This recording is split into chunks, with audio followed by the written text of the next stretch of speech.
नमस्कार दोस्तों, आपने ज़रूर कोई ना कोई क्रिमिनल मूवी बचपन में देखी होगी, जिसमें ये ज़रूर सुना होगा कि ये बॉडी जो है, ये जो मर्डर सीन हुआ है, इस बॉडी को क्या किया जाए, पोस्टमार्टम के लिए भेजा जाए, उसकी रिपोर्ट का वेट किया जाए। उस पोस्टमार्टम की रिपोर्ट को स्पेसिफिकली क्या किया जाता है, बहुत ही ज़्यादा इम्पोर्टेंस दिया जाता है in the field of criminal investigation. लेकिन आज जो हम लोग पढ़ने वाले हैं, वो पूरा प्रोसेस पढ़ने वाले हैं और उस प्रोसेस में क्या हुआ है, एक बहुत बड़ा रिफॉर्म आया है, इंडिया में खास। और इंडिया में अकेला नहीं, स्पेसिफिकली अगर मैं बात करूँ, तो एशिया में ये पहली बार हो रहा है कि इंडिया, जहाँ पे सबसे एक कह सकते हैं इम्पोर्टेंट हमारी मेडिकल संस्था है एम्स, और एम्स की अगर मैं बात करूँ तो एम्स दिल्ली की बात हो रही है। एम्स दिल्ली ने क्या किया है, क्या कोशिश की है, वर्चुअल ऑटोप्सी करने की कोशिश की है, और ये one of the most important topic हो जाता है। उससे ज़्यादा इम्पोर्टेंट ये है कि आप क्या करें, चैनल को सब्सक्राइब करें और हमारी जो वीडियो आ रही है उसको जो है स्पेसिफिकली देखते रहे for your UPSC and state PCS mains. बढ़ते हैं मुद्दे की ओर। आखिरकार ये वर्चुअल ऑटोप्सी है क्या? उससे पहले जानना जरूरी है कि ऑटोप्सी क्या होती है। ऑटोप्सी को जो है स्पेसिफिकली आप आमतौर की भाषा में समझिए, ये बात हो रही है पोस्टमार्टम की। पोस्टमार्टम इन द सेंस, क्या पोस्टमार्टम? तो आप ये देख सकते हैं, एक डेड बॉडी है। अगर आप हॉस्पिटल में जाएंगे और हॉस्पिटल में देखेंगे स्पेसिफिकली, तो जो डेड बॉडीज होती है उसको एक प्रॉपर क्या मिलता है, टैग मिलता है, या उसका स्पेसिफिकली कह सकते हैं नाम होता है, और उसका जो भी एज होगा वो सब यहाँ पे डिटेल्स लिखी होगी। इस प्रॉपर बॉडी के साथ होता क्या है, बॉडी कोई भी हो सकती है, लावारिस बॉडी भी हो सकती है, कोई बॉडी ऐसी भी हो सकती है कि नामचीन बॉडी हो, या कोई ऐसी बॉडी हो जो मर्डर सीन पे मिली हो, या फिर ऐसी कोई बॉडी हो सकती है जो कि बहुत ही ज़्यादा सस्पिशियस डेथ हुई हो। तो ऐसी बॉडी जो स्पेसिफिकली कह सकते हैं कि पोस्टमार्टम रिक्वायर करती है। जैसे कि एक केस भी ऐसा होता है, जैसे कि कोई मैरिड वुमेन है, ठीक है? मैरिड अगर वुमेन है, तो अगर उसने 7 साल तक, यानी कि 7 साल तक अगर उसका कुछ नहीं होता, कोई दिक्कत नहीं है, 8वें 10वें साल 12वें साल मर गई, क्या कह सकते हैं कि स्पेसिफिकली डेथ हो गई, तो उसमें जो है नेचुरल डेथ में कोई पोस्टमार्टम करने की आवश्यकता नहीं होती। लेकिन कहीं-कहीं ये देखा जाता है कि अगर 7 साल के भीतर, 7 साल के भीतर अगर कोई मैरिड वुमन जो है उसकी डेथ होती है और वो सस्पिशियस डेथ है, किसी को कुछ पता नहीं कि इसकी डेथ कैसे हुई, तो 7 साल के भीतर, अगर मैरिज के 7 साल भीतर अगर उसकी डेथ होती है, तो उसका पोस्टमार्टम करना ज़रूरी बन जाता है।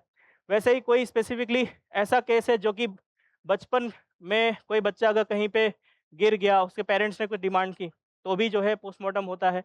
या फिर कोई मर्डर सीन हुआ है तो उसमें पक्का होना ही होना है। एक्सीडेंट है, उसमें भी होना होना है। तो ऐसी चीज़ जहाँ पे स्पेसिफिकली कह सकते हैं इन्वेस्टिगेशन का डिमांड करता हो पुलिस के द्वारा, कि भाई वहाँ पे जो है क्रिमिनल इन्वेस्टिगेशन का रिक्वायरमेंट है। किसका रिक्वायरमेंट? भाई क्रिमिनल इन्वेस्टिगेशन का अगर रिक्वायरमेंट है, तो वहाँ पे कह सकते हैं कि आपको पोस्टमार्टम करवाना पड़ता है बॉडी का। और स्पेसिफिकली अगर इन्वेस्टिगेशन हो रही है, तो वो सिंपल सी बात है, कोर्ट में भी जाएगा। तो कोर्ट ट्रायल के दौरान भी जो है क्या करना पड़ता है, ये ऑटोप्सी रिपोर्ट ज़रूरी होती है। फिर अगर एक्सीडेंट का कंपनसेशन चाहिए, जैसे मैंने बोला एक्सीडेंट है, तो उसमें भी होता है। तो एक्सीडेंट का अगर कंपनसेशन चाहिए, यानी इंश्योरेंस कंपनी से अगर आपको जो है अपने स्पेसिफिकली पैसे निकलवाने हैं, उस टाइम पे भी जो है अगर एक्सीडेंट हुआ है, तो उसमें पोस्टमार्टम रिपोर्ट की रिक्वायरमेंट होती है। फिर अगर बात करें सबसे इम्पोर्टेंट, अगर मैं बात करूँ सबसे इम्पोर्टेंट, तो भाई एक सबसे इम्पोर्टेंट केस होता है कस्टोडियल डेथ। अगर कोई इंसान जो है जेल में है, ठीक है? और कस्टडी में है, और कस्टडी में उसकी अगर क्या हो जाती है, डेथ हो जाती है जेल में रहते हुए, तो उसकी तो पोस्टमार्टम रिपोर्ट ज़रूर से ज़रूर करवानी चाहिए। फिर इसी में अगर बात करें एनकाउंटर की, तो कहीं-कहीं आपने सुना होगा फेक एनकाउंटर हुआ है। तो एनकाउंटर के केस में भी जो है एक कह सकते हैं पोस्टमार्टम करवाना ज़रूरी होता है। फिर कोई कह सकते हैं कि ऐसी डिज़ीज़ के कारण अगर वो स्पेसिफिकली इंसान मर गया, तो उसका भी जो है क्या करना पड़ेगा आपको, पोस्टमार्टम कराना पड़ेगा, ताकि पब्लिक हेल्थ में जो है, वो जो है कुछ ना कुछ लापरवाही ना हो। कि आपने जो है स्पेसिफिकली वो डेथ जो हुई थी, वो कोई ऐसी बीमारी से हुई थी जो वायरस बहुत रिलीज़ करती है डेड बॉडी से, और उसके फाइनल रिचुअल में बहुत सारे लोग पहुँच गए और बाकी सब उससे इन्फेक्ट हो गए, तो वो भी जो है बहुत बड़ा एक कैटास्ट्रोफिक इवेंट बन सकता है। तो ऐसी बहुत सारी चीज़ें होती हैं जिसमें जो है क्या होता है भाई, ऑटोप्सी कराना ज़रूरी होता है। लेकिन ये ऑटोप्सी जो है बहुत ही ज़्यादा क्या होती है, एक लंबा प्रोसेस होता है, जिसमें बॉडी को जो है बहुत ही ज़्यादा टाइम तक वेट करने के लिए कहा जाता है। कभी-कभी 2 दिन 3 दिन हो जाते हैं और पेरेंट्स को बॉडी मिलती नहीं है। तो डिग्निटी के साथ जो फ्यूनरल होना चाहिए वो होता नहीं है। तो ये सारी चीज़ें जो है देखी गई। तो वर्चुअल ऑटोप्सी में क्या होगा, वो सारी चीज़ें अभी हम लोग क्या करते हैं डिटेल में देखते हैं। अब बात करते हैं सबसे पहले स्टेप। पोस्टमार्टम को सबसे पहले तो सिर्फ शब्दों से नहीं समझा जाता। आप ये समझिए कि इसका प्रोसीजर क्या होता है। तो जैसे ही कोई डेथ होती है, कोई भी डेथ हो सकती है, वो स्पेसिफिकली ऐसी डेथ होनी चाहिए जो इन्वेस्टिगेशन के दरवाजे खोलती हो। ठीक है? तो उस डेथ में क्या होता है, सबसे पहले तो पुलिस आती है। पुलिस क्या करेगी? इन्फॉर्मेशन लेगी। वो इन्फॉर्मेशन जो है प्रॉपर कलेक्ट करेगी। फिर इंक्वेस्ट रिपोर्ट बनती है। इंक्वेस्ट रिपोर्ट में क्या होता है? तो यहाँ पे पुलिस भी रहेगी, ठीक है? यहाँ पुलिस भी रहेगी और मैजिस्ट्रेट भी रहेगा, ठीक है? मैजिस्ट्रेट और पुलिस दोनों क्या करेंगी? उस प्रॉपर बॉडी को देखेंगी, कहाँ-कहाँ जख्म हुआ है, कहाँ-कहाँ पे इसको जो है स्पेसिफिकली इस बॉडी को हर्ट किया गया है, कि कौन से स्पेसिफिकली वेपन से मारा गया है। और स्पेसिफिकली वहाँ पे जो विटनेस होगा, विटनेस की भी जो है क्या किया जाएगा, यहाँ पे साइन किया जाएगा। विटनेस ने क्या देखा, क्योंकि पुलिस से आने से पहले विटनेस होता है। विटनेस ने क्या देखा वहाँ पे, वो बॉडी किस कंडीशन में थी। अगर पुलिस के आने से पहले विटनेस ने बोला कि बॉडी का सर वहाँ था ईस्ट साइड और पैर वेस्ट साइड था, और पुलिस के आने के बाद अब जो है विटनेस बोल रहा है कि भाई स्पेसिफिकली मैंने तो इसको ईस्ट और वेस्ट पे देखा था, लेकिन पुलिस आ गई और पुलिस ने मुझे बुलाया, अब मैं इसको देख रहा हूँ कि पूरी बॉडी जो है नॉर्थ और साउथ हो गई है। तो ये भी विटनेस का जो ये बयान होता है वो भी बहुत इंपॉर्टेंट होता है। तो विटनेस की पूरी बयान को क्या किया जाता है, नोट किया जाता है। मजिस्ट्रेट का भी जो है प्रॉपर ऑब्जर्वेशन होता है, पुलिस का भी ऑब्जर्वेशन होता है, और वो क्या बनता है, एक इंक्वेस्ट रिपोर्ट बनता है। उसके बाद इसके बाद क्या होता है, उस पूरी बॉडी को जो है पोस्टमार्टम के लिए भेज दिया जाता है। अब डॉक्टर्स क्या करते हैं, डॉक्टर्स इसको प्रॉपर्ली आइडेंटिफाई करते हैं कि ये मेल है कि फीमेल है, या फिर इसकी एज क्या है। ये सारी चीज़ें जो है आइडेंटिफाई की जाती है। उसके क्लोथ से जो है स्पेसिफिकली समझा जाता है। और कह सकते हैं किसी ने कोई चैन पहनी है, कोई किसी का टैटू है, ये सारी चीज़ें जो है आइडेंटिफिकेशन मार्क्स लिखे जाते हैं और अप्रोच किया जाता है अलग अलग संस्थाओं को, ताकि उनके पेरेंट्स को जो है ढूंढा जाए।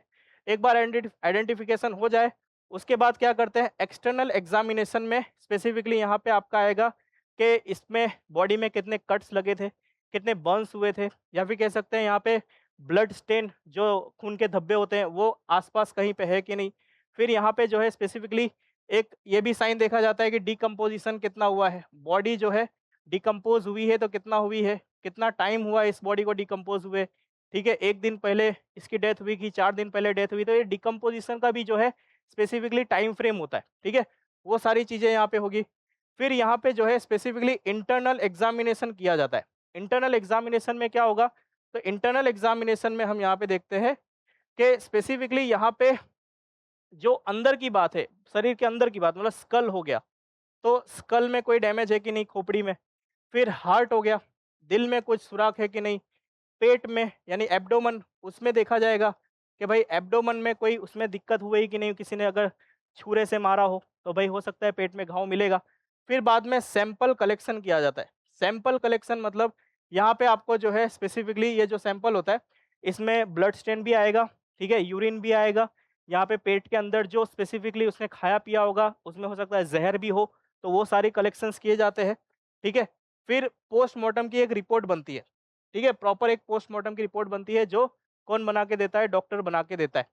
और यहाँ पे स्पेसिफिकली रिपोर्ट का सबसे इम्पोर्टेंट रोल ये है कि पोस्टमार्टम की रिपोर्ट जो है ये एक फाइनल ओपिनियन के लिए भी भेजी जाती है।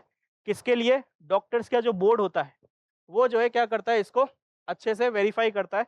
देन इसको जो है कोर्ट प्रोसेस के लिए भेजा जाता है। और स्पेसिफिकली अगर मैं कहूँ तो पोस्टमार्टम की रिपोर्ट जो है एफएसएल की रिपोर्ट से भी जो है क्या की जाती है, मैच की जाती है। अभी हम देखेंगे आगे क्या है।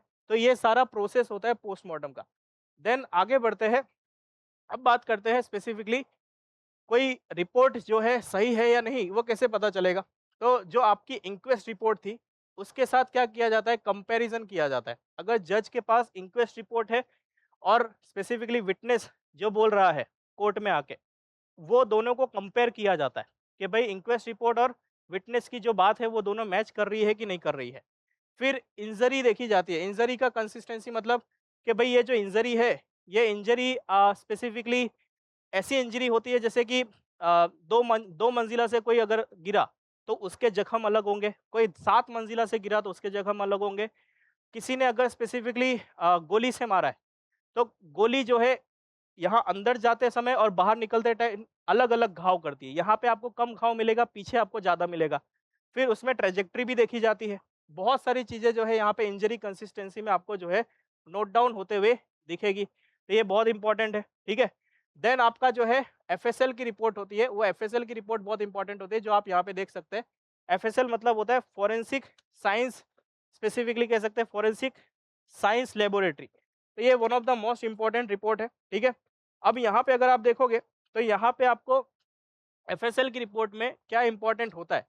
तो एफएसएल की रिपोर्ट कुछ इस प्रकार से आती है, ठीक है? ये दिल्ली की है एफएसएल रिपोर्ट। और यहाँ पे क्या-क्या देखने मिलेगा, तो यहाँ पे आपको एफएसएल की रिपोर्ट में पॉइज़निंग अगर हुई है, तो यहाँ पे पॉइज़निंग का आपको जो है स्पेसिफिकली दिखेगा कि भाई पॉइज़न दिया गया था नहीं, ठीक है? फिर यहाँ पे जो है आपको अल्कोहल अल्कोहल दिखेगा कि अल्कोहल से मरा तो नहीं है। फिर ड्रग्स, ज़्यादा ड्रग्स के डोजेज़ से तो नहीं मरा ये। तो ये एफएसएल की रिपोर्ट बहुत ज़्यादा इंपॉर्टेंट होती है। और ये जो वाइसेरा रिपोर्ट है, ये वाइसेरा रिपोर्ट क्या है? तो ये जो है ना सॉफ्ट टिश्यू जो होते हैं, सॉफ्ट टिश्यू जो ऑर्गन्स होते हैं वो उसे बोलते हैं वाइसेरा। यानी कि कौन से? जिनमें हड्डियाँ नहीं होती, जैसे कि आपका लंग्स हो गया, ठीक है? फिर आपका स्पेसिफिकली हार्ट हो गया, फिर आपका एब्डोमेन हो गया, ठीक है? फिर आपका इंटेस्टाइन हो गया।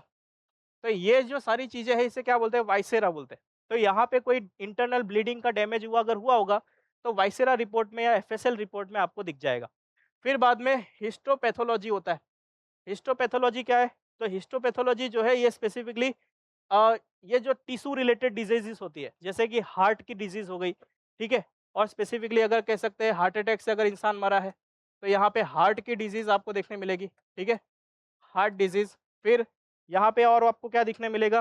केमिकल का एक्सपोज़र देखने मिलेगा, ठीक है? ये सारी चीज़ यहाँ पे जो है स्पेसिफिकली केमिकल एक्सपोज़र, किसी केमिकल के थ्रू तो इसकी डेथ नहीं हुई है। ये सारा हिस्टोपैथोलॉजी में क्या होता है भाई आपका देखने मिलता है। या फिर कह सकते हैं कोई इन्फेक्शन हुआ है, इन्फेक्शन की वजह से, या फिर ब्रेन में कोई ट्यूमर हुआ है, वो सारी चीज़ें यहाँ पे दिखेगी। फिर बाद में वीडियोग्राफी बहुत ज़रूरी है। कोई भी जो पोस्टमार्टम होता है, अगर वो क्रिमिनल इन्वेस्टिगेशन के अंदर है, तो उसका प्रॉपर क्या किया जाता है? वीडियोग्राफी होती है। उस पूरी वीडियोग्राफी में पोस्टमार्टम का प्रोसेस होता है, ठीक है? फिर अगर ऐसा लगता है कि भई ये पोस्टमार्टम की रिपोर्ट जो है सिंगल डॉक्टर ने की है, बट ये बहुत हाई प्रोफाइल केस है, तो इसमें जो है बोर्ड ऑफ डॉक्टर्स भी बैठते हैं, 4-5 डॉक्टर्स मिलके जो है इस पोस्टमार्टम की रिपोर्ट को क्या करते हैं? बनाते हैं। फिर कभी-कभी ऐसा होता है कि री-एग्ज़ामिनेशन किया जाता है कि अगर बॉडी अवेलेबल है, ठीक है? अभी तक डिकम्पोज़ नहीं हुई है और एक बार उसका पोस्टमार्टम हो चुका है, तो फिर से जो है क्या किया जाता है? आपका री-एग्ज़ामिनेशन करने के लिए वापस से बॉडी का क्या किया जाता है? खोला जाता है, उसमें सब कुछ जो है स्पेसिफिकली देखा जाता है। फिर आता है चेन ऑफ कस्टडी। अब जो है डॉक्टर तो स्पेसिफिकली क्या करता है भाई? बना तो देता है पोस्टमार्टम की रिपोर्ट, लेकिन उसमें इम्पोर्टेंट हो जाता है चेन ऑफ कस्टडी कि भाई आपने जो है प्रॉपर चेन जो है फॉलो की है कि नहीं। चेन ऑफ कस्टडी में क्या-क्या आएगा? तो वाइसेरा रिपोर्ट वो सबसे पहले होनी चाहिए। फिर बाद में आपका कपड़े, उस टाइम पे कौन से कपड़े पहने गए थे वो होना चाहिए। फिर आप देखोगे तो बुलेट, जो बुलेट उस बॉडी में मिली है, तो बुलेट जो है आपके पास होनी चाहिए, एक प्रॉपर सील्ड पैक में होनी चाहिए। फिर बाद में कह सकते हैं स्वैब, स्वैब कलेक्शन होना चाहिए, जो भी उस बॉडी के आसपास लिक्विड आसपास था, वो स्वैब कलेक्शन होना चाहिए। फिर जो है आपके ब्लड स्टेन्स, उस ब्लड वहाँ उस बॉडी के आसपास जितना भी ब्लड था, एक एक बूँद खून क्यों ना हो, उस खून को जो है प्रॉपरली रिपोर्टिंग करना पड़ेगा कि वो खून जो है किसका था। पूरी बॉडी का जो आसपास का एरिया है, उसमें सिर्फ़ उसी बॉडी का अगर खून मिले तो नॉर्मल बात है। लेकिन अगर किसी और का भी अगर वहाँ पे खून मिल जाए, तो ये जो है इन्वेस्टिगेशन में एक बहुत बड़ा रोल प्ले करता है। तो ये जो चेन ऑफ कस्टडी है, ये सबसे इम्पोर्टेंट है। और सबसे पहले तो यहाँ पे ये भी चीज़ होनी चाहिए डिजिटल इमेज, यानी सिर्फ़ और सिर्फ़ आप प्रूफ़ दे के नहीं जाओगे, इमेजेस उधर की फ़ोटोज़ भी होनी चाहिए। आपने देखा होगा सीआईडी वगैरह देखते होंगे, तो उसमें क्या होता है कि आप बॉडी के आसपास 4-5 कैमरामैन आ जाएँगे वहाँ पे फ़ोटो-वोटो क्लिक करते। तो वो जो है फोरेंसिक के कैमरामैन होते हैं, उनको पता होता है कौन से एंगल में कहाँ से कैसी फ़ोटो क्लिक करनी है, जो इन्वेस्टिगेशन के लिए काम आती है, कोर्ट में प्रोसीड करने के लिए आगे हेल्पफुल होती है। तो ये जो है चेन ऑफ कस्टडी है। अब बढ़ते हैं आगे, नेक्स्ट बात करते हैं यूपीएससी सिलेबस में ये जो टॉपिक है, ये कहाँ-कहाँ यूज़ होगा। तो ये जो है स्पेसिफिकली मैंने बताया ही था कि ये जो है बहुत हेल्पफुल है। तो ये जीएस पेपर 2, ठीक है? आपका गवर्नेंस, क्रिमिनल जस्टिस रिफॉर्म वहाँ पे यूज़ होगा। Police investigation reforms, speedy justice, human rights and dignity, access to justice, technology in governance और इंस्टीट्यूशनल कैपेसिटी बिल्डिंग। ये जो है माइक्रो टॉपिक्स है ये पूरे के पूरे न्यूज़ के, ठीक है? जीएस फोफर पेपर 4 की बात करें तो एथिक्स, इंटीग्रिटी और एप्टीट्यूड यहाँ पे ये यूज़ होने वाला है। Dignity of the dead body, compassion in administration, human centric technology, balancing law and empathy, ethical use of AI, accountability in AI assisted decision making. ठीक है, यहाँ पे हो सकता है। अब आगे जीएस पेपर 3 में देखें, science and technology, application of AI in forensic science, फिर मेडिकल इमेजिंग टेक्नोलॉजी, ये सारी चीज़ें जो है जीएस 3 के अंदर आएगी। फिर ऐसे में भी जो है आपको ये पूछा जा सकता है, पॉसिबल थीम कैसे हो सकते हैं कि डिग्निटी के ऊपर आ सकता है भाई, technology with human face, science in service of justice, innovation and human dignity. तो ऐसे बहुत सारे मुद्दे हैं जहाँ पे कह सकते हैं यूपीएससी इसको क्या कर सकती है, पूछ सकती है, या स्टेट पीसीएस क्या कर सकती है, पूछ सकती है। आगे बढ़ते हैं। यूपीएससी जैसी तैयारी जो है बहुत हार्ड होती है, स्टेट पीसीएस की भी तैयारी बहुत हार्ड होती है क्लास 1 2 की अगर बात करें। और ऐसे ऐसे टॉपिक्स जो स्पेसिफिकली बहुत ही ज़्यादा क्या होते हैं, स्टैटिक होते हैं, डायनेमिक होते हैं, उसको पढ़ना, वो भी सिस्टमेटिक अप्रोच में, वो बहुत बड़ा मेजर रोल होता है। उसलिए जो है हमारे पास प्रमुख संपूर्ण प्रोग्राम है, प्रमुख एकेडमी का one of the most prestigious program, जो कि कॉलेज लेवल के बच्चों के लिए और वर्किंग प्रोफेशनल्स के लिए है। माइक्रो टॉपिक बेस्ड वीडियोस हैं यहाँ पे, टॉपिक वाइज नहीं, माइक्रो टॉपिक बेस्ड वीडियो। अगर हम बात करें संपूर्ण प्रोग्राम की, इसेंशियल फाउंडेशन प्रोग्राम की, तो यहाँ पे आपकी 30 प्लस एनसीईआरटीज को जो है 450 लेक्चर्स में कवर किया गया है, वो भी सब माइक्रो टॉपिक है, 30 से लेके 45 मिनट की वीडियोस है। और इन सभी वीडियोस में जो है आपको तकरीबन तकरीबन 200 से ज़्यादा चैप्टर्स का कवरेज मिलेगा। ठीक है, और इसी के अंदर जो है 2500 के आसपास आपको जो है क्वेश्चंस मिलेंगे। यूपीएससी के सारे पीवाईक्यूज यहाँ मिल जाएंगे। ठीक है, वो भी सॉल्वेबल, ऐसा नहीं है पीडीएफ मिलेगा, आप वहाँ पे प्रैक्टिस कर सकते हैं।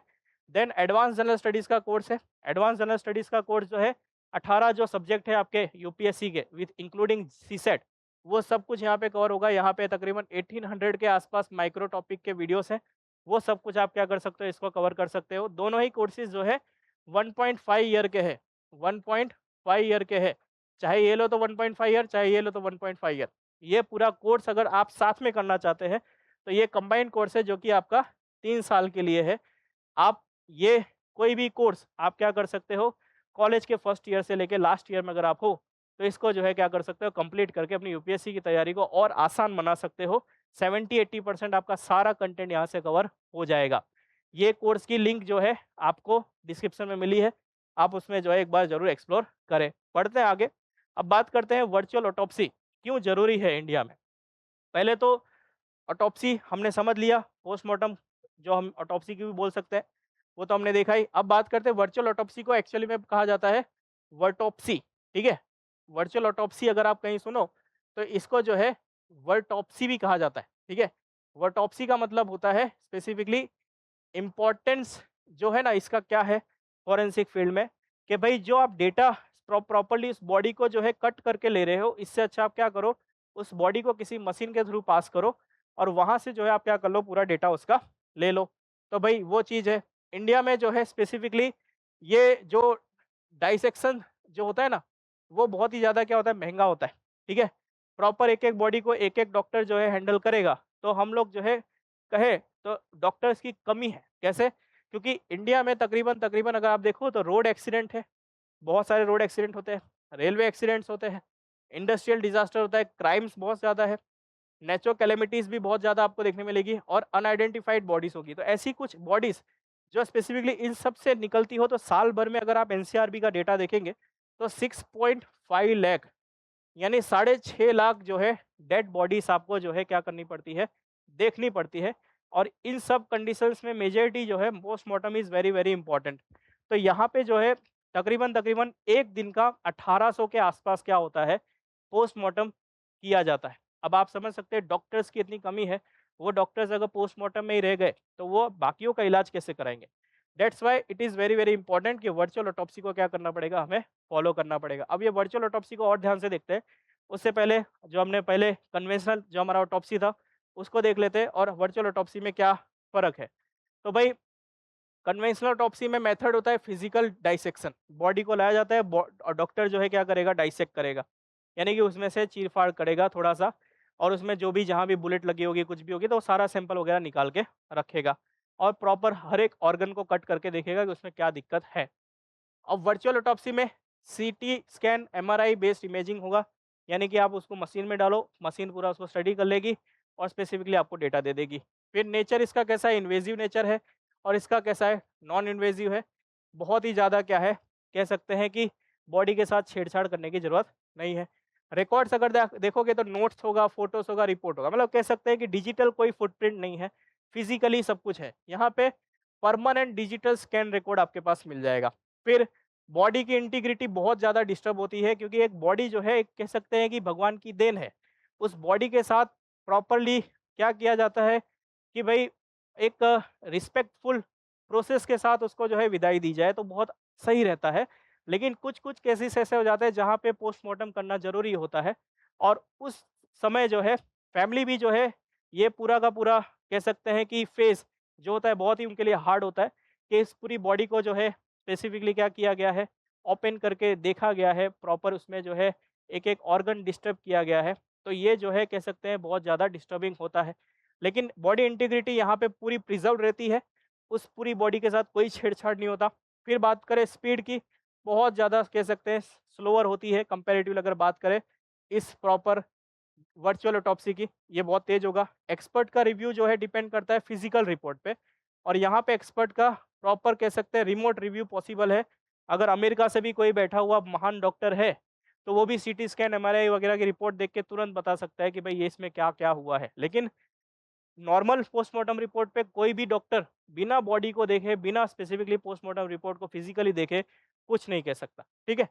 कोर्ट का अगर यूज़ करें तो यहाँ पे कोर्ट जो है रिटन जो ऑटोप्सी रिपोर्ट होगी और फोटोग्राफिक एविडेंस होगी उसको देखेगी और यहाँ पे आप क्या कर सकते हो 3D विजुअल एविडेंस दे सकते हो कोर्ट को। पूरी तरीके से 3D टेक्नोलॉजी यहाँ पे यूज़ की जा सकती है।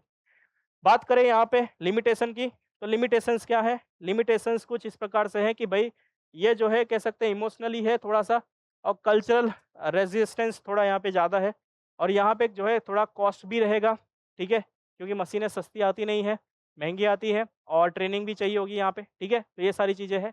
अब बात करते हैं स्पेसिफिकली मेडिकल में जब स्पेसिफिकली बात करें कि जब एविडेंस देने की बात होती है कोर्ट में, तो वहाँ पे जो है स्पेसिफिकली इसका बहुत ज़्यादा बेनिफिट होता है किसका? वर्चुअल ऑटोप्सी का। कैसे? मेडिको लीगल प्रोसेस में अगर आप देखें, तो आप यहाँ पे देखेंगे इन्वेस्टिगेशन बहुत तेज़ होगी। आप जो है एग्ज़ामिनेशन करने का जो स्पेसिफिकली टाइम होता है, उसको क्या कर सकते हो आप? कम कर सकते हो, ठीक है? और ये बहुत ज़्यादा क्विकर डॉक्यूमेंटेशन कर सकती है। फिर एक्सीडेंट वगैरह केसेस में बहुत ज़्यादा यूज़फुल रहेगा फॉर इंश्योरेंस कंपनीज़। फिर एविडेंस जो है बेटर तरीके से प्रिज़र्व कर सकते हो कि सारे के सारे जो एविडेंस है वो कहाँ पे रहेंगे आपके पास डिजिटल में रहेंगे। फिर रिमोट एक्सपर्ट रिव्यू लिया जा सकता है क्योंकि सारे के सारे डॉक्यूमेंट्स डिजिटल है तो आप कहीं भी उसको भेज सकते हो, तो प्रॉपर्ली एक्सपर्ट रिव्यू लिया जा सकता है।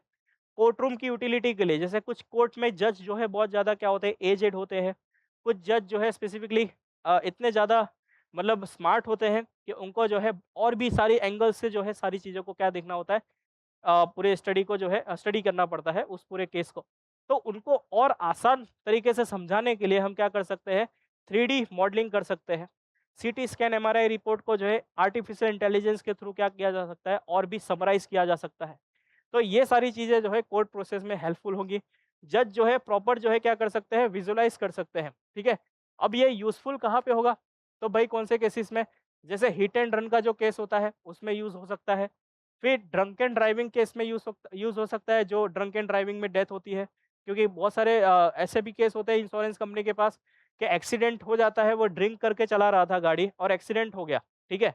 एक्सीडेंट होने के बाद अब पोस्टमार्टम रिपोर्ट में क्या होता है कि कहीं-कहीं आपको ये देखने मिलेगा, करप्शन की वजह से वहाँ पे बोल देंगे कि इसमें ड्रिंक वाला अल्कोहल का कुछ था पेट में वो मत डालना, ठीक है? तो भाई वो स्पेसिफिकली इंश्योरेंस कंपनी को फिर क्या है करोड़ों रुपए देने पड़ते हैं। अगर वो ड्रिंक एंड ड्राइव था, ठीक है? अल्कोहल कंज़्यूम किया था तो वहाँ पे कह सकते हैं इंश्योरेंस कंपनी के बहुत सारे टर्म्स एंड कंडीशंस होते हैं कि भाई अगर ड्रिंक एंड ड्राइव में अगर एक्सीडेंट में मारा गया तो भाई इसको हम कोई भी क्लेम देंगे नहीं। लेकिन यहाँ पे क्या होता है कि भाई ड्रिंक एंड ड्राइव के डेथ केसेस में जो है यहाँ पे इंश्योरेंस कंपनी को नुकसान हो जाता है तो वहाँ पे बचा जा सकता है। फिर व्हीकलर होमिसाइड वो हो सकता है यहाँ पे काम। गन शॉट की इंजरीज़ वो देखी जा सकती है कि भाई गन शॉट अगर लगा है तो वो स्पेसिफिक कौन से ट्रैजेक्टरी से लगा था, ये सारी चीज़ें यहाँ पे देखी जा सकती है। असॉल्ट के केस है, इंडस्ट्रियल एक्सीडेंट है, डिज़ास्टर का विक्टिम है, ये सारी जगह पे जो है यूज़फुल हो सकता है क्या आपका वर्चुअल ऑटोप्सी। अब बात करते हैं आगे। अब यहाँ पे वर्चुअल ऑटोप्सी में क्या-क्या डिटेक्ट कर सकते हैं? अगर आप देखें तो ब्रेन हैमरेज वो डिटेक्ट किया जा सकता है कि ब्रेन में कहीं भी अगर कुछ हैमरेज हुआ है, तो वो जो है नोटिस किया जा सकता है। फिर इंटरनल ब्लीडिंग इंटरनल ब्लीडिंग यानी कि अगर कह सकते हैं कि किसी ऑर्गन में, जैसे मान लेते हैं किडनी में कहीं लग गया, किसी ने स्पेसिफिकली हिंसा हो रही है, वहाँ पे वायलेंस में जो है किसी ने चाकू मार दिया, कुछ हो गया, तो वही वहाँ पे ब्लीडिंग, इंटरनल ब्लीडिंग को तुरंत डिटेक्ट किया जा सकता है, ठीक है? कि भाई इंटरनल ब्लीडिंग की वजह से उसकी डेथ हुई। फिर स्कल का फ्रैक्चर अगर हुआ है, ठीक है? स्कल के फ्रैक्चर को तुरंत नोटिस किया जा सकता है सीटी स्कैन में। रिब फ्रैक्चर अगर हुआ है, कि रिब में कहीं न कहीं दिक्कत आई है, रिब फ्रैक्चर में। पेल्विक फ्रैक्चर हुआ है, ठीक है? पेल्विक फ्रैक्चर में अगर कहीं दिक्कत आई है, तुरंत पता चलेगा। स्पाइनल इंजरी, बुलेट की ट्रैजेक्टरी, बुलेट जो है कौन से ट्रैजेक्टरी से जो है प्रॉपर उसको लगी है, वो सारी चीज़ें क्या की जा सकती है, स्टडी की जा सकती है। फिर वेपन ट्रैजेक्टरी, ये सारी चीज़ें जो है क्या किया जा सकता है, यहाँ पे वर्चुअल ऑटोप्सी के थ्रू क्या किया जा सकता है, समझा जा सकता है। वैसे ही टेक्नोलॉजी कौन-सी यूज़ होगी, तो भई टेक्नोलॉजी यहाँ पे सीटी स्कैन मशीन यूज़ होगी। आप देख सकते हैं ये इस प्रकार की सीटी स्कैन मशीन है। इसको प्रॉपर्ली डेड बॉडी को आप अंदर डालिए, पूरी तरीके से क्या करिए, इसको स्टडी करिए, उसकी रिपोर्ट बनाइए और प्रॉपर तरीके से क्या किया जाए, इसको जज के सामने पेश किया जाए। फिर बाद में टेक्नोलॉजी और कौन-सी यूज़ होगी, एमआरआई यूज़ हो सकती है। उसमें एमआरआई जो है सॉफ्ट टिश्यूज़ की इंजरीज़ को खासकर प्रोसेस करेगा, ऑर्गन डैमेजेस को खास तौर पे देखेगा, इंटरनल ब्लीडिंग्स को खास तौर पे देखेगा, उसकी प्रॉपर रिपोर्ट बनाई जा सकती है। देन 3D रिकंस्ट्रक्शन किया जा सकता है कि भाई उस किस ऑर्गन को कितना ज़्यादा इम्पैक्ट हुआ है और उसकी वजह से उसकी डेथ हुई है, तो उसको पूरी तरीके से क्या किया जा सकता है भाई, 3D जो है रिकंस्ट्रक्ट किया जा सकता है कि कैसे उसको वो चोट लगी, कैसे वो ऑर्गन पूरा डैमेज हुआ, उस डैमेज से कौन-सी इंटरनल ब्लीडिंग हुई और इंटरनल ब्लीडिंग का इन्फेक्शन कहाँ पहुँचा और उसकी वजह से वो जो बॉडी को स्पेसिफिकली एग्ज़ामाइन किया जा रहा था, उसका डेथ का रीज़न पता चल सकता है। फिर आप जो है इसमें अगर आर्टिफ़िशियल इंटेलिजेंस को भी जोड़ दिया जाए, तो ये जो रिपोर्ट्स है, ये रिपोर्ट्स आपके लिए एक तरीके से क्या है, डेटा है और डेटा को स्ट्रक्चर करके अच्छे से समराइज़ करने का काम किसका होगा? आर्टिफ़िशियल इंटेलिजेंस का होगा।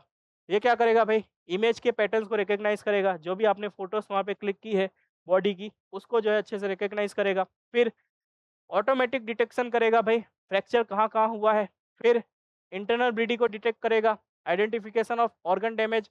फिर ये कंपेयर भी करेगा पिछले डेटा सेट से, कि होता है कभी-कभी जो है एक क्रिमिनल जो होता है वो सीरियल मर्डर होता है, सीरियल मर्डर करता है, कि आज उसने मर्डर किया है तो 2 साल बाद फिर कोई मर्डर करेगा। फिर तीसरे साल कहीं किसी और राज्य में जाके मर्डर करेगा। तो एक पूरा पूरा डेटा सेट अगर हो कि भाई इसकी मारने की टेक्निक कैसी है, वो गर्दन के यहाँ मारता है चाकू तो मरता है। तो उसका एक प्रॉपर एक साइन होगा कि हाँ भाई ये इसी जगह मारता है।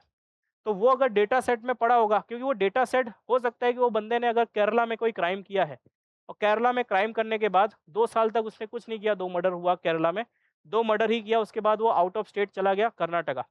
2 साल बाद फिर वही क्रिमिनल जो हिंसा होती है वो तो करेगा ही, तो उसने जो है फिर से जो है एक मर्डर किया और यहीं पे सेम उसने चाकू मारा था, क्योंकि उसकी पुरानी आदत है।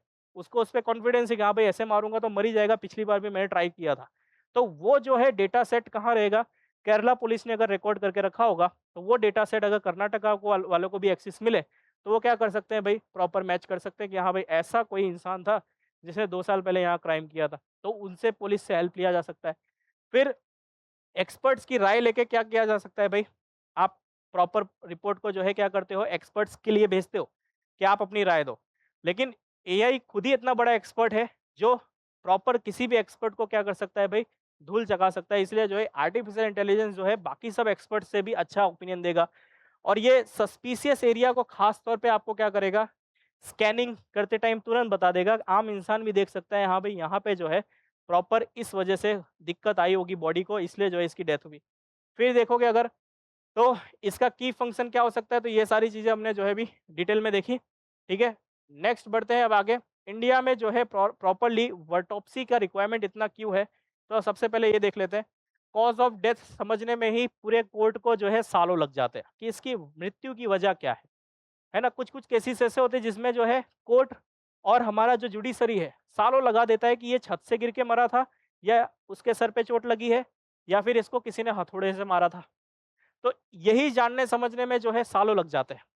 फिर डिटरमाइन मैनर ऑफ डेथ, कि भाई ये कौन-सी कंडीशन में, कौन से सिचुएशन में मरा था। फिर कलेक्टिव एविडेंस, ठीक है? एविडेंस कलेक्ट करने में ये जो है प्रॉपर्ली कह सकते हैं हेल्पफुल होगा। फिर पुलिस इन्वेस्टिगेशन में बहुत ज़्यादा सपोर्ट मिलेगा। देन कोर्ट की प्रोसीडिंग जो है वो भी बहुत ज़्यादा क्या हो जाएगी, फास्ट हो जाएगी। ह्यूमैनिटेरियन ड्यूटी की अगर बात करें, तो बॉडी को जो है जल्दी से जल्दी फैमिली को देना आसान हो सकता है। फिर फ्यूनरल राइट्स में जो स्पेसिफिकली डिग्निटी मेंटेन करनी चाहिए बॉडी की, वो डिग्निटी मेंटेन रहेगी। इमोशनल सफरिंग जो फैमिली को फेस करना पड़ता है आफ्टर डेथ, क्योंकि ऑलरेडी एक बड़ा-सा उनके लिए क्या हो चुका है भाई, सदमा हो चुका है, उनका खास उनका परिवार का चहेता अगर वो नहीं है और ऊपर से आप जो है ऑटोप्सी कर रहे हैं, पोस्टमार्टम कर रहे हैं, तो एक बहुत बड़ा धक्का तो लग ही जाता है। फिर कल्चरली और रिलीजियसली सेंटिमेंट्स को भी क्या मिलेगा, रिस्पेक्ट मिलेगा। देन आगे बढ़ते हैं, बात करते हैं वर्चुअल ऑटोप्सी को काम कैसे करना चाहिए अगर लागू होती है तो। देखिए, प्रॉपर ऐसे ही लागू होगा कि बॉडी को जो है सेम इमेजिंग सेंटर में भेजा जाएगा। जैसे ही आपका रिपोर्ट बनता है पुलिस और मजिस्ट्रेट के बाद, तो ये जो है प्रॉपर सीटी स्कैन और एमआरआई रिपोर्ट रेडी होगी। पूरे बॉडी का क्या किया जाएगा, सीटी स्कैन किया जाएगा। उसमें फ्रैक्चर्स देखे जाएँगे, स्कल इंजरी देखी जाएगी, इंटरनल ब्लीडिंग देखी जाएगी, बुलेट का आने का रास्ता कौन-सा था, गोली कहाँ से आई, कहाँ से गई, कुछ फॉरेन बॉडीज़ यानी कोई अल्कोहल, कोई स्पेसिफिकली ड्रग या फिर कह सकते हैं पॉइज़न उसके बॉडी में है कि नहीं, वो सारी चीज़ें यहाँ पे डिटेक्ट होगी। एमआरआई जब डन हो जाए, ठीक है? तो एमआरआई सॉरी ये सीटी स्कैन अगर डन हो जाता है, फिर एमआरआई के लिए भेजो और वहाँ पे उसके ब्रेन को समझो। ब्रेन में कोई इंजरी हुई थी, कुछ उसके सर पे मारा गया था। ऑर्गन्स, उसके ऑर्गन्स को ध्यान से देखा जाएगा। सॉफ्ट टिश्यूज़ उसके जो है वो सारी चीज़ें देखी जाएगी। मसल्स में कहीं दिक्कत तो नहीं आई, न्यूरोलॉजिकल इंजरी तो नहीं हुई है, ठीक है? उसके बाद इसका पूरा डिजिटल डेटा क्या किया जाएगा, प्रोसेस किया जाएगा और उसको जो है एक जगह पे क्या किया जाएगा, स्टोर किया जाएगा और वो सारे डेटा को क्या करोगे आप, एआई को दोगे, आर्टिफिशियल इंटेलिजेंस को, और वो पूरा का पूरा डेटा सेट जहाँ-जहाँ उसके पास क्रिमिनल रिकॉर्ड्स आए थे, उन सभी डेटा सेट से क्या क्या करेगा भाई, मैच करेगा, एब्नॉर्मैलिटी देखेगा, ठीक है? ये कौन से कंडीशन में इसकी जो है डेथ हुई है। अगर ये कंडीशन कहीं और भी रिपीट हुई है, तो उसके साथ भी मैच करेगा, ठीक है? इंजरीज़ और हिडन एनोमलीज़ जो होती हैं, जो ऐसी चीज़ें होती हैं जो इंसान नहीं देख पाता है, उसको नहीं समझ आता है, तो वो सारी चीज़ों को क्या करेगा, एआई अच्छे से समझेगा, पूरे के पूरे डॉट्स को कनेक्ट करेगा। फिर फोरेंसिक पैथोलॉजिस्ट के साथ कंसल्ट किया जाएगा इसको, ठीक है? Final interpretation remains with qualified experts को जो है रिपोर्ट पूरी दी जाएगी। फिर target sampling may be done if needed, अगर कोई सैंपल ऐसा है जैसे कि नीडल बायोप्सी और टॉक्सिकोलॉजी, यानी कि उसमें जो है अगर ज़हर है, उस बॉडी में ज़हर पाया गया तो उसका प्रॉपर फिर से जो है क्या किया जाएगा भाई, सैंपल कलेक्ट करके उसको अच्छे से जो है रिकॉर्ड किया जाएगा, ठीक है? स्पेशल केसेस में। फिर डिजिटल रिपोर्ट जो है अच्छे से बनेगी। फिर इसके बाद उस रिकॉर्ड को क्या किया जाएगा, परमानेंटली स्टोर किया जाएगा for the review of courts, investigation और इंडिपेंडेंट कह सकते हैं एआई ऐसी इंडिपेंडेंट बॉडीज़ के लिए, ठीक है? एक्सपर्ट्स के लिए। अब फैमिली सेंट्रिक बेनिफिट क्या हुआ? तो वही सारी चीज़ें जो है अभी हमने जो डिस्कस की, वो सारी चीज़ें जो है डिग्निटी के साथ बॉडी को क्या किया जाएगा भाई, किस पेरेंट्स को दिया जाएगा, ये सारी चीज़ हो गई। देन अब आगे बढ़ते हैं, लिमिटेशंस क्या है? तो भाई बहुत सारी लिमिटेशंस है, अगर ये इतनी बड़ी टेक्नोलॉजी है, तो सिंपल सी बात है कि यहाँ पे आपको क्या चीज़ें देखने मिल रही है कि सीटी स्कैन और एमआरआई मशीन का कॉस्ट बहुत ज़्यादा हाई है, तो अफोर्डेबिलिटी में थोड़ा-सा दिक्कत आएगी। अवेलेबिलिटी बहुत ज़्यादा कम मिलेगी डिस्ट्रिक्ट में, क्योंकि भाई सीटी स्कैन मशीन और एमआरआई मशीन्स को चलाना, वो भी प्रॉपर 24 घंटे चलाना, ये बहुत ज़्यादा कॉस्टली होगा। ट्रेनिंग बहुत ज़रूरी होगी फोरेंसिक रेडियोलॉजिस्ट की। ऑलरेडी जो है हमारे इंडिया में रेडियोलॉजिस्ट की बहुत कमी है। बच्चे जो है एमबीबीएस वगैरह करने भागते हैं, लेकिन रेडियोलॉजिस्ट कोई कह सकते हैं कि बहुत ही कम अवेयरनेस है कि रेडियोलॉजी भी क्या किया जाए, पढ़ा जाए। रेडियोलॉजिस्ट कौन-सा होता है भाई, जो सोनोग्राफी करता है, जो एक्स-रे रिपोर्ट निकालता है, जो स्पेसिफिकली कह सकते हैं कि सीटी स्कैन वगैरह जो है ऑपरेट करता है, ठीक है? वो होता है। फिर पोस्टमार्टम इमेजिंग एक्सपर्टीज़ जो है, बहुत लोगों के पास नहीं है, बहुत कम है, उनकी जो है ज़रूरत पड़ेगी। फिर डिटेक्टिंग माइक्रोस्कोपिक टिश्यूज़ चेंजेस, जो माइक्रोस्कोपिक टिश्यूज़ जो होते हैं, वो उनमें जो चेंजेस हुए हैं, वो शायद मशीन जो है निकाल ना पाए, उसको फिज़िकली अपनी आँखों से ही शायद से माइक्रोस्कोप के नीचे देखना ज़रूरी है।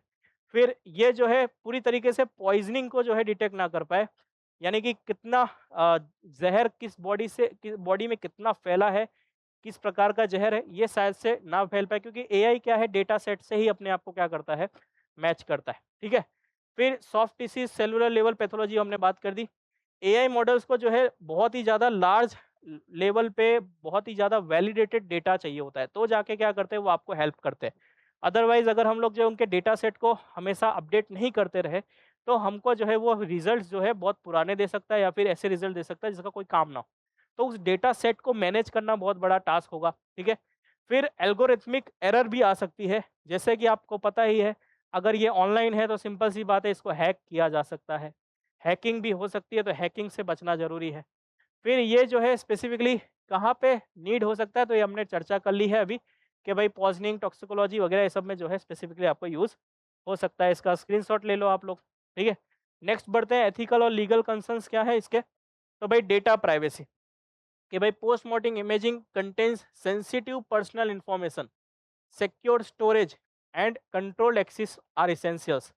तो यहाँ पे जो है ऐसी फ़ोटोज़ जो स्पेसिफ़िकली बॉडीज़ की फ़ोटोज़ हैं, उसको जो है कह सकते हैं ऑनलाइन में रखना और उसको प्रॉपर डेटा सेट के साथ प्रिज़र्व करके साथ रखना, ये बहुत बड़ा टास्क है। तो एक तो ये जो है डेटा प्राइवेसी का एक मैटर है। दूसरा, कोर्ट की एडमिसिबिलिटी बहुत ज़्यादा ज़रूरी है। क्या कोर्ट इसको जो है एडमिसिबल मानेगा कि नहीं? ठीक है? क्योंकि वो क्या है, एआई जनरेटेड एविडेंस है, क्योंकि एआई ने उसको क्या किया है, पूरे एविडेंस को पढ़ा है। आज भी एआई जनरेटेड तो आप खुद ही नहीं मानते, कोर्ट कैसे मानेगा? इमेजिंग रिलायबिलिटी, क्या इमेज जो उसने स्पेसिफिकली स्कैन करके दी है सीटी स्कैन ने और जो एमआरआई ने, वो क्या सच में जो इमेज मिली है वो सही है? क्योंकि हमने उसको अपनी आँखों से तो देखा नहीं है। हो सकता है सीटी स्कैन बनाने वाली कंपनी थोड़ा-सा उसने जो है अपने पुर्ज़ों में, पार्ट्स में कुछ एरर रखा हो, या कह सकते हैं अच्छे से उनका क्वालिटी वाला मशीन ना हो। तो हो सकता है कि जो एक्चुअली में रिपोर्ट करना था वो रिपोर्ट नहीं किया और उसकी वजह से जो है एविडेंस पूरा छेड़-छाड़ हो गया। फिर चेन ऑफ कस्टडी जो भी हमने बात की, उसमें कुछ कह सकते हैं कोर्ट में जो है दिक्कत आ सकती है। एक्सपर्ट्स का सर्टिफिकेशन कौन देगा? है ना? हर एक एक्सपर्ट का खुद का स्टैम्प होता है, हर एक डॉक्टर का स्टैम्प होता है। तो एआई अपना स्टैम्प कहाँ से लगाएगा? फिर क्या 3D रिकंस्ट्रक्शन अगर आप करोगे, तो वो तो क्या है अपने डेटा सेट से ही किया हुआ है। तो वो भी किसी ने बंदे ने जो है बैठ के ही कंप्यूटर पे बनाया होगा। तो क्या वो कोर्ट में एडमिसिबल है? तो कोर्ट को इसके बारे में सोचना चाहिए। ह्यूमन की अकाउंटेबिलिटी की बात करें, तो एआई क्या करता है, सिर्फ़ असिस्ट करता है। But the final decision must be made by qualified forensic pathologist. ये कौन सा होगा? क्वालिफाइड पैथोलॉजिस्ट है कौन? तो ये तो इंसान ही है। तो भाई इंसान की जो है स्पेसिफिकली कह सकते हैं कि एक अप्रूवल तो चाहिए ही चाहिए। फिर बायस और एक्यूरेसी, एआई टूल्स जो है उनको ट्रेनिंग देनी पड़ेगी आपको, बहुत ज़्यादा डेटा सेट्स देना पड़ेगा। और अगर पुअरली ट्रेंड अगर आपको मॉडल्स होंगे, यानी उनके डेटा सेट जो है बहुत ही ज़्यादा क्या होंगे, कमज़ोर होंगे, या फिर कह सकते हैं ज़्यादा अपडेटेड डेटा सेट नहीं है, तो आपका जो एआई समरी निकलेगी उस पूरी प्रॉपर वर्चुअल ऑटोप्सी में, वो बहुत ही ज़्यादा क्या होगी, वीक होगी और एडमिसिबल नहीं होगी कोर्ट में। फिर फैमिली का कंसेंट ज़रूरी है, ठीक है? का जहाँ-जहाँ पॉसिबल होगा आपको जो है फैमिली का कंसेंट तो लेना ही पड़ेगा। देन बढ़ते हैं आगे, लास्ट में बात करते हैं फिर से कि अगर आप अभी यूपीएससी की प्रिपरेशन कर रहे हैं, तो जॉइन करें हमारा प्रमुख संपूर्ण प्रोग्राम, जिसमें आपको एसेंशियल फाउंडेशन कोर्स में सारी एनसीईआरटीज़ कवर कराई जाएगी। एडवांस जनरल स्टडीज़ में सारे के सारे जनरल स्टडीज़ कवर करवाए जाएँगे, और लास्ट में अगर आपको इन दोनों को कंबाइन लेना है और आप फर्स्ट ईयर, सेकंड ईयर में है, तो ये 3 साल का आपका जो कोर्स है, ये स्पेसिफिकली आपके लिए बना है। ये अगर कर लेंगे तो आपका यूपीएससी या स्टेट पीसीएस जर्नी एकदम आसान हो जाएगी। आराम से जो है आप 75-80% सारा का सारा आप कंज़्यूम कर चुके होंगे। तो ये अगर वीडियो अच्छा लगा हो तो लाइक करें, शेयर करें, सब्सक्राइब करें। Thank you so much.